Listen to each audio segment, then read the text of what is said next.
ጤና ይስጥልን ተመልካቾች እንደምን ሰነበታችሁ።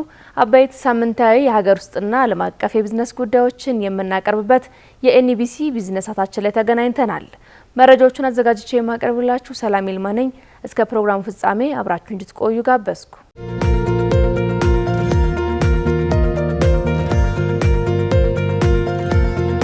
በኢትዮጵያና ቱርኪዬ መካከል ያለውን የንግድ ልውውጥ ለማሳደግ ሀገራቱ ስምምነት ላይ መድረሳቸው ሳምንታዊ ክንውን ነው። የቱርኪዬ ሪፐብሊክ ፕሬዝዳንት ረጀብ ጠይብ ኤርዶዋን ለይፋ የስራ ጉብኝት ኢትዮጵያ መምጣታቸውን ተከትሎ ጠቅላይ ሚኒስትር አብይ አህመድና ፕሬዝዳንት ረጀብ ጠይብ ኤርዶዋን በሁለትዮሽ ጉዳዮች ላይ ተወያይተዋል። ጠቅላይ ሚኒስትር አብይ አህመድ በወሳኝ ጉዳዮች ከቱርኪዬ ፕሬዝዳንት ጋር መግባባት ላይ መደረሱንም ጠቁመዋል። በሁለቱ ሀገራት መካከል የሚደረገው የንግድ ልውውጥ ቢያንስ $1 ቢሊዮን እንዲደርስና ከዛም በላይ እንዲያድግ በሁለቱ መንግስታት በኩል ታቅዶ እንዲሰራበት ስምምነት ተደርሷል ብለዋል። የቱርኪዬ ሁነኛ ኩባንያዎች ወደ ኢትዮጵያ በመምጣት ኢንቨስት በማድረግ ለሀገር ውስጥ ገበያ ብቻ ሳይሆን ለአፍሪካ ገበያ ኤክስፖርት ማድረግ እንዲችሉ በትብብር እንድንሰራ ተጨማሪ ኢንቨስተሮች እንድናመጣ ተነጋግረናል ሲሉ ጠቅላይ ሚኒስትሩ አስታውቀዋል። በ9ኛው የቱርክ ኢትዮጵያ የጋራ ኢኮኖሚ ኮሚሽን ስምምነት ሰነድ እንዲሁም በኢነርጂ ዘርፍ በትብብር ለመስራት የሚያስችል የመግባቢያ ሰነድም ተፈራርመዋል። ስምምነቶቹ በሀገራቱ መካከል እየተጠናከረ የመጣውን አጋርነት ይበልጥ የሚያጎለብቱና ሁለቱ ሀገራት በጋራ ተጠቃሚነት ላይ በተመሰረቱ መስኮች ያላቸውን የስራ ግንኙነት ለማሳደግ ቁርጠኛ መሆናቸውን ያመላከቱበት እንደሆነም ተጠቁሟል።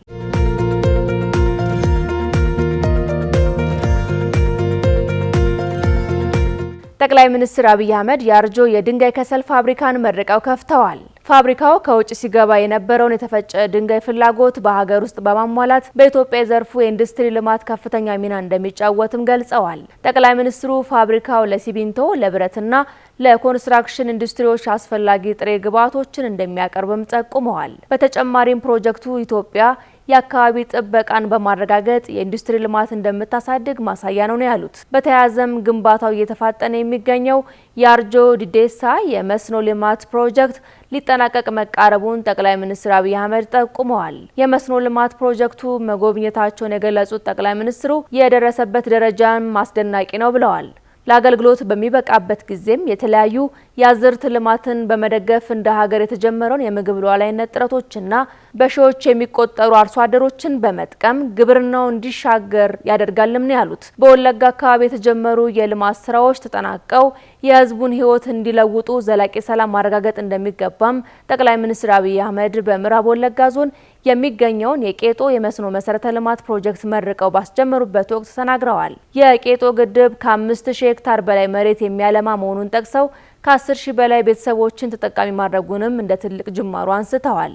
የወለጋ አካባቢ እምቅ ኢኮኖሚ አቅም እንዳለው ጠቅሰው ባንፊሎ የሚመረተው ጥራት ያለው ቡና ምርታማነትን በመጨመር ለውጭ ገበያ ማቅረብ ላይ ትኩረት ማድረግ ይገባልም ብለዋል። በተጨማሪም የሆሮ እንስሳትን ለኤክስፖርት በማዋል የሕዝቡን ሕይወት መቀየር እንደሚቻል ጠቁመዋል። በመላው ኢትዮጵያ ለበርካታ ዓመታት ሳይሰሩ የቆዩ የልማት ፕሮጀክቶች አሁን ላይ በፍጥነት እየተከናወኑ መሆኑን በመግለጽ የቄጦ ግድብና መሰል የልማት ጠብታዎች ተሰባስበው ትልቅ የለውጥ ወንዝ እንደሚሆኑና የዜጎችን ሕይወት እንደሚቀይሩ አጽንኦት ሰጥተዋል። በአካባቢው ዘላቂ ሰላምን በማረጋገጥ የሕዝቡን የልማት ጥያቄዎች ምላሽ ለመስጠት መንግስት በቁርጠኝነት እየሰራ መሆኑንም ተናግረዋል። ወለጋ ባለፉት ዓመታት በጸጥታ ችግር ምክንያት ተገቢውን ልማት ሳያገኝ መቆየቱን በማስታወስ ካለፈው የታሪክ ጠባሳ በመውጣት ወደ አዲስ የብልጽግና ምዕራፍ መሸጋገር እንደሚገባም በአጽንኦት ነው የተናገሩት።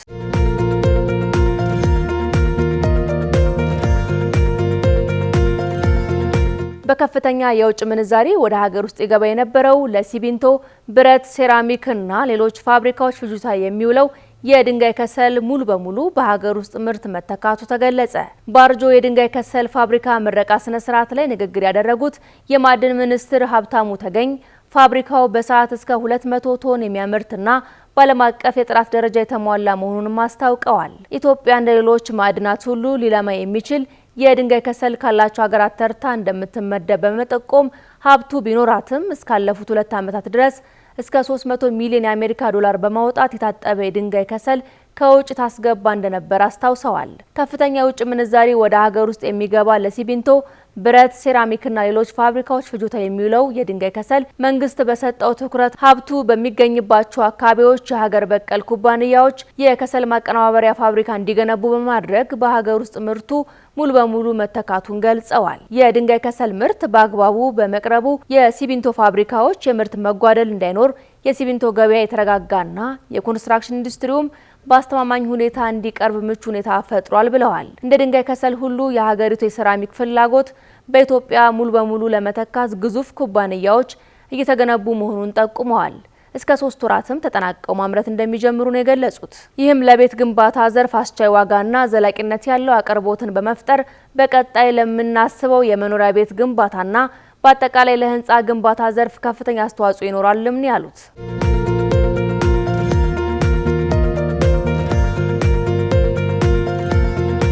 በ2018 በጀት ዓመት የኢትዮጵያ ታምርት ንቅናቄ ኤክስፖ ከ5 ቢሊዮን ብር በላይ ግብይት ይካሄዳል ተብሎ እንደሚጠበቅ ተገለጸ። በኤክስፖ ማስጀመሪያ መርሃ ግብር ንግግር ያደረጉት የኢንዱስትሪ ሚኒስትር መላኩ አለበል የኢትዮጵያ ታምርት ንቅናቄ የአምራች ኢንዱስትሪው ማነቆ በመፍታት ለዘርፉ ዘላቂ ልማትና ተወዳዳሪነት ምቹ ሁኔታ መፍጠር ማስቻሉን ገልጸዋል። ንቅናቄው የአምራች ኢንዱስትሪው ዘርፉ አጠቃላይ ለሀገሪቱ ምጣኔ ሀብት እድገት ያለው ድርሻ በየጊዜው እድገት እንዲያስመዘግብ ማገዙንም አንስተዋል። እስከ ተጠናቀቀው የዚህ በጀት ዓመት 6 ወር ድረስ የማምረት አቅም አጠቃቀም በ2014 ከነበረበት ከ46 እስከ 48 በሚደርስ የማምረት አቅም አሁን ወደ 66.3 ከመቶ ማሳደግ ተችሏል። አንዳንድ ከተሞች እስከ 69% ድረስ የደረሱ አሉ። ለምሳሌ አዲስ አበባ ከተማ አስተዳደር። አንዳንዶቹ ዘርፎች 70-80% የደረሱ አሉ። ነገር ግን በአማካኝ ተወስዶ ሲታይ ሀገራዊ የማምረት አቅም አጠቃቀም ወደ 66.3% ደርሷል። ይሄ ከ46% ወደ 66% መድረስ ማለት በማኑፋክቸሪንግ ኢንዱስትሪ ላይ ትልቅ ውጤት ተደርጎ የሚወሰድ ነው። የኢንዱስትሪ ሚኒስትሩ ኢትዮጵያ ወደ ብልጽግና ለምታደርገው ጉዞ መፋጠን የአምራች ኢንዱስትሪው አቅም ማሳደግ ወሳኝ መሆኑን በመገንዘብ የኢትዮጵያ ታምርት ንቅናቄ መጀመሩን አውስተዋል። አምራች ኢንዱስትሪው ዘርፉ አጠቃላይ ለሀገሪቱ ምጣኔ ሀብት እድገት ያለውን ድርሻ በየጊዜው እያደገ መሆኑንም ጠቁመዋል። በዘንድሮ የኢትዮጵያ ታምርት ንቅናቄ ከሚያዝያ 24 እስከ 28 2018 ዓ.ም ድረስ ከ270 በላይ አምራቾች የሚሳተፉበት የኢትዮጵያ ታምርት ኤክስፖ እንደሚካሄድ ጠቅሰዋል።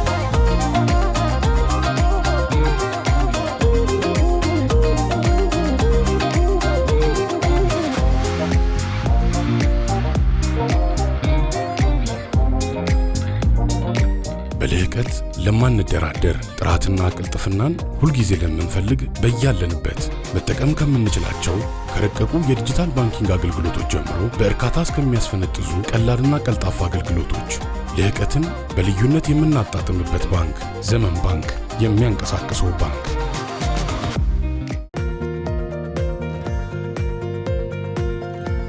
ኢትዮጵያ በቡና ዘርፍ እያስመዘገበች ያለው የምርትና የኤክስፖርት እድገት ሀገሪቱን በዓለም ገበያ ውስጥ ያላትን ተጽዕኖና ተወዳዳሪነት ወደ ላቀ ደረጃ እያሸጋገረ መሆኑን ዓለም አቀፍ ተቋማትና ገዢዎች ገለጹ።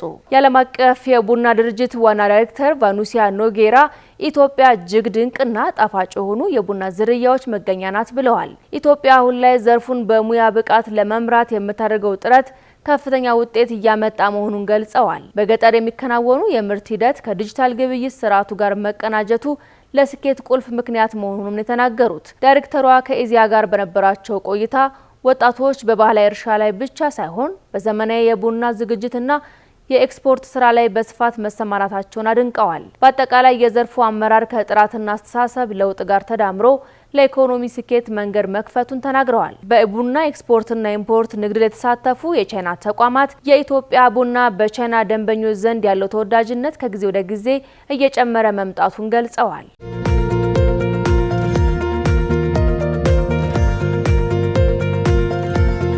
ተመልካቾቻችን የቢዝነስ መረጃዎቻችን እንደቀጠሉ ናቸው። አሁን ደግሞ ወደ ሌላኛው የቢዝነስ ጉዳይ ተሻገርን። የአፍሪካ ቢዝነስ ፎረም 2026 የአፍሪካን የወደፊት ተስፋ በገንዘብ መደገፍ የስራ ዕድልና ኢኖቬሽን ለዘላቂ ሽግግር በሚል መሪ ሀሳብ በአፍሪካ ኢኮኖሚ ኮሚሽን ተካሂዷል። በመርሃ ግብሩ ንግግር ያደረጉት የአፍሪካ የኢኮኖሚ ኮሚሽን ዋና ጸሐፊ ክላቨር ጋቴቴ ዓለም አቀፍ የንግድ ተወዳዳሪነትን ለማምጣትና የኢኮኖሚ እድገትን ለማፋጠን የአፍሪካ አህጉራዊ ነጻ የንግድ ቀጠናን ሙሉ በሙሉ መተግበር እንደሚገባ ገልጸዋል። የአፍሪካ አህጉራዊ ነጻ ንግድ ቀጠና ከ1.5 ቢሊዮን በላይ ሕዝብ ያቀፈ አንድ የገበያ ማዕከል የፈጠረ መድረክ መሆኑን የተናገሩት በተለይ የዲጂታል ግብይት ስርዓት መስፋፋትና የስታርታፕ ንቅናቄ ማደግ ለዚህ ማሳያ መሆናቸውን ተናግረዋል። አፍሪካ ሁሉን አቀፍ ሽግግር ለመጀመር ዝግጅት ላይ ሳትሆን ቀደም ብላ ወደ ሂደቱ መግባቷንም የተናገሩት በኢትዮጵያ ያለው የዲጂታል ክፍያ ስርዓት በምሳሌነት ያነሱት ዋና ጸሐፊው በሺዎች የሚቆጠሩ ነጋዴዎችና ኤጀንቶች የተሳተፉበት ያለው ይህ ስርዓት የአፍሪካ ሽግግር በተግባር እየታየ መሆኑን ያረጋግጣል ብለዋል። በተመሳሳይ በኮትዲቫርና በሞሮኮ ወጣቱን መሰረት ያደረጉ ውጤታማ የፈጠራ ስራዎች እየተከናወኑ መሆኑን አንስተዋል። ልማትን ለማረጋገጥ አረንጓዴ ኃይልን፣ የዲጂታል ስርዓትንና ክህሎትን ማቀናጀት እንዲሁም ዘርፉን በፋይናንስ መደገፍ ወሳኝ መሆኑን ገልጸዋል። አፍሪካ በዓለም የንግድ ስርዓት ንቁ ተሳታፊ ለመሆን የውስጥ የገቢ አቅምን ማሳደግ፣ ፈጠራን ማዕከል ያደረጉ የፋይናንስ መሳሪያዎችን ማሰማራት እንዲሁም ነጻ የንግድ ቀጠናውን ወደ ሙሉ ትግበራ ማሸጋገር እንዳለባትም ጠቁመዋል። ዋና ጸሐፊው የአፍሪካ ኢኮኖሚ ኮሚሽን በፖሊሲ ትንተና፣ በትብብርና በሌሎች መስኮች አስፈላጊውን እገዛ ለማድረግም ዝግጁ መሆኑን አረጋግጠዋል።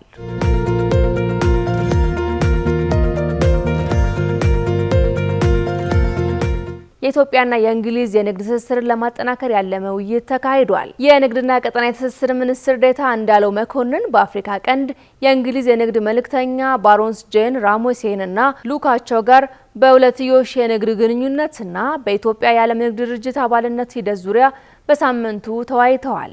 ሚኒስትር ዴኤታው እንዳለው መኮንን እንግሊዝ የኢትዮጵያ አስተማማኝ የልማት አጋር መሆኗን አውስተው በሁለቱ ሀገራት መካከል በማደግ ላይ ያለውን የንግድ ልውውጥ ይበልጥ ለማጎልበት መስራት እንደሚገባም አስገንዝበዋል። በኢትዮጵያ ሁሉን አቀፍ የኢኮኖሚ ማሻሻያዎች ሰፊ የንግድ ኢንቨስትመንት እድሎች መፈጠራቸውንም አብራርተዋል። በሀገሪቱ የዓለም ንግድ ድርጅት አባልነት ሂደት ዩናይትድ ኪንግደም በተለይ በአሁኑ ወቅት የስራ ቡድን ሊቀመንበርነት ሚናዋን በሚገባ በመወጣት ላይ መሆኗን ጠቅሰው ለስካሁኑ ድጋፍም ምስጋና አቅርበዋል።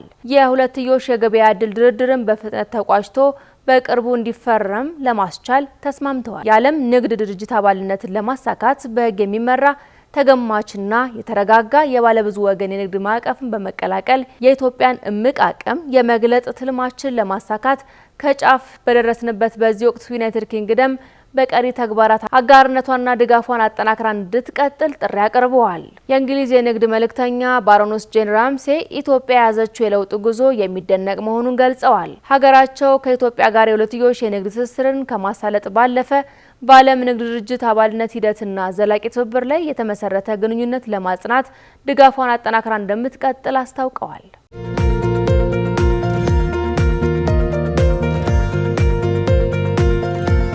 ተመልካቾቻችን አሁን ደግሞ ወደ ዓለም አቀፍ መረጃዎቻችን አመራን። የአሜሪካው ፕሬዝዳንት ዶናልድ ትራምፕ በቻይና ላይ የጣሉት ታሪፍ ቤጂንግ እንደ ትልቅ አጋጣሚ ለመጠቀም እየሰራች መሆኑ ተገልጿል። ቤጂንግ የ19 ትሪሊዮን ዶላር ኢኮኖሚ ከዋሽንግተን ከሚጣልባት ታሪፍ ለመታደግ ብሎም የዓለምን የንግድ ስርዓት ለመቆጣጠር እየሰራች እንደምትገኝ ታውቋል። ቻይና ዶናልድ ትራምፕ በየሀገራቱ ላይ ታሪፍ በመጣል የተፈጠረውን አለመረጋጋት በመጠቀም የቻይናን ሰፊ የማኑፋክቸሪንግ መሰረት ከአውሮፓ ህብረት፣ ከባህረ ሰላጤ ሀገራትና ከፓሲፊክ ትራንስ ፓሲፊክ የንግድ ስምምነት ጋር ለማዋሃድ እየሞከረች መሆኑን የሮይተርስ ዘገባ አስታውቋል። የካናዳው ጠቅላይ ሚኒስትር በጥር ወር በቻይና ባደረጉት ጉብኝት የደረሱባቸው የንግድ ስምምነቶች በአሜሪካ ጫና ውስጥ ያሉ ሀገራት ጋር የመጣመር እርምጃን የሚያሳይ ነው ተብሏል። በንግድ ስምምነቱ ወቅት አንድ የቻይና ባለስልጣን ተፎካካሪ ስህተት ሲሰራ ታቋርጠው ለአንተ እድል ነውና ማለታቸው ተመላክቷል። ቻይና ከአሜሪካ የታሪፍ ውሳኔ አስቀድሞ ከበርካታ የዓለም ሀገራት ጋር ሰፊ የንግድ ግንኙነት አላት ሲል የዘገበው ሮይተርስ ነው።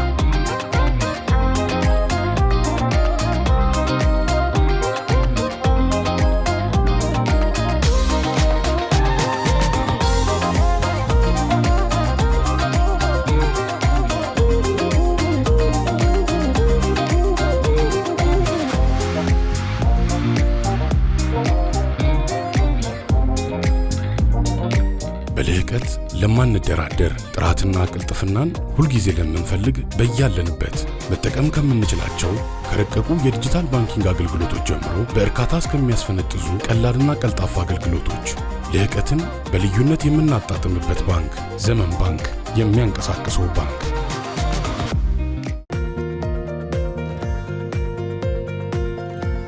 በደቡብ አፍሪካዋ ስፕሪንግስ ከተማ በቀንድ ከብቶች የግጦሽ ስፍራ ወርቅ መገኘቱን ከተሰማ በኋላ በርካቶች በወርቅ ፍለጋ ስራ ላይ ተሰማርተዋል። የከተማው ነዋሪዎች ዜናውን ከሰሙ በኋላ በስፋት ወደ ቁፋሮ መግባታቸውን የቢቢሲ ዘገባ ይጠቁማል። ከቀናት በፊት በቀንድ ከብቶች የግጦሽ ስፍራ ወርቅ መገኘቱ ሲነገር የበርካቶችን ትኩረት የሳበ ዜና ነበር። ታዲያ ይህ አጋጣሚ በግጦሽ ስፍራ አቅራቢያ በርካቶች ቁፋሮ እንዲከውኑ ምክንያት ሆኗል። የደቡብ አፍሪካ የማዕድን ሀብት ሚኒስቴር ሰሞነኛው የወርቅ ፍለጋ ህገወጥ እንደሆነ በመግለጽ የወርቅ ቁፋሮ ከባቢ አየርን ስለሚጎዳ መቆም እንዳለበት አሳስቧል። እንደ ሜርኩሪና ሶዲየም ያሉ ኬሚካሎች ወርቅን ካፈር ለመለየት የሚውሉ ሲሆን እጅግ መርዛማ ናቸው ነው የተባለው። የአካባቢው ነዋሪዎች ባደረጉት ፍለጋ ወርቅ እያገኙ መሆኑን በመግለጽ ከጥንትም የሚከውኑት ስራ ይህ ብቻ እንደሆነ በመጠቆም ህጋዊ እንዲሆን መንግስት የማዕድን አውጪዎች ፈቃድ ይስጠንና ሰርተን ግብር እንክፈል ማለታቸው ተዘግቧል። የኑሮ ጥያቄያቸውን የሚመልስና በኢኮኖሚ እንደሚደግፋቸው የተናገሩት የአካባቢው ነዋሪዎች ተለዋዋጭ የሆነው የኑሮ ሁኔታ የዕለት ጉርሳቸውን ለመድፈን እንዳላስቻላቸው አስታውቀዋል። የደቡብ አፍሪካ የማዕድን ሀብት ሚኒስቴር ባወጣው መግለጫ ቁጥጥር የማይደረግበት ቁፋሮ የመሬት መንሸራተትም ያስከትላል ብሏል። ህጻናትን ጨምሮ የአካባቢው ነዋሪዎች ህይወታቸውን ሊያጡ ወይም የአካል ጉዳት ሊደርስባቸው ይችላልም ብሏል። በደቡብ አፍሪካ ህገወጥ የማዕድን ቁፋሮ የተለመደ ሲሆን ባለፉት ዓመታት የበርካቶችን ህይወትም ቀጥፏል። አሁን በሀገሪቱ ላይ 1 ግራም ወርቅ $100 የሚሸጥ ሲሆን በአንጻሩ በደቡብ አፍሪካ አነስተኛ ወርሃዊ ነፍስ ወከፍ $368 ነው።